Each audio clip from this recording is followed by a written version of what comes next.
basic theme of what we are trying to achieve. Okay.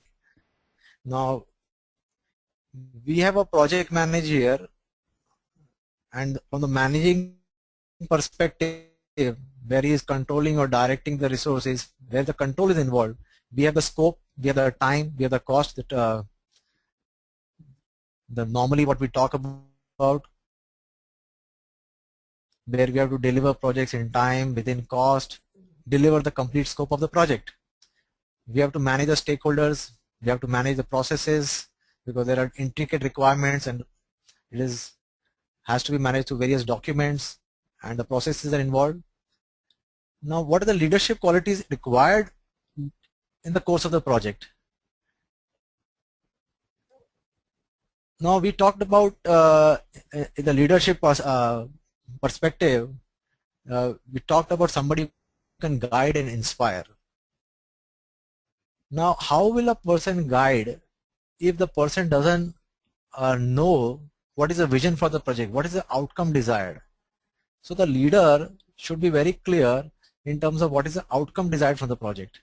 And then we mentioned in the earlier slides that the leader needs to motivate the team, guide or inspire the team, and focus on the objective.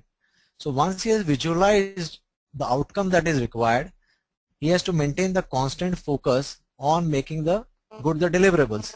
Then only he can satisfy the stakeholders and the stakeholders of the project.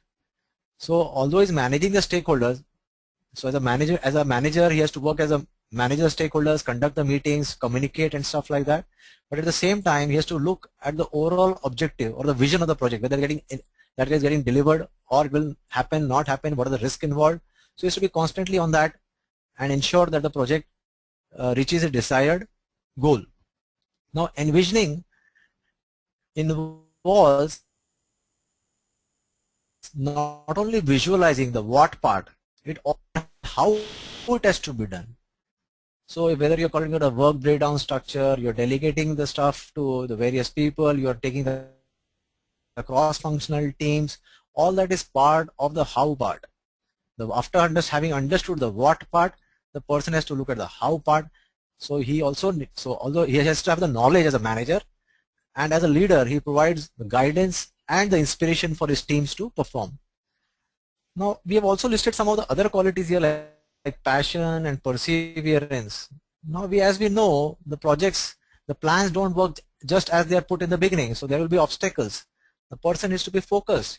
The obstacles will come. He has to overcome the obstacles. So perseverance is required. A person just cannot give up. If you give up or you get stumbled coming your way, that will not work. So you may be good at managing scope, time, cost on an Excel sheet or in a project plan, but that will not be enough if as a leader you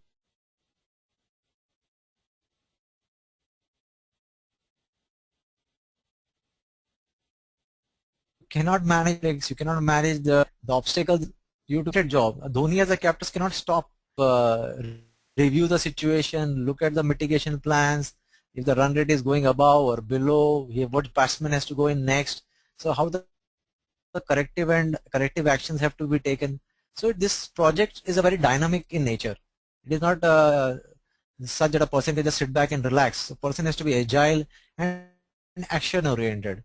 So these are some of the leadership qualities that come out in a project management function. So not only the project manager has to be a good manager, similarly all leaders have to be good managers, because if they are envisioning something, they not just need to visualize that part, but they need to know how to reach there. So which has to be clear to the project manager.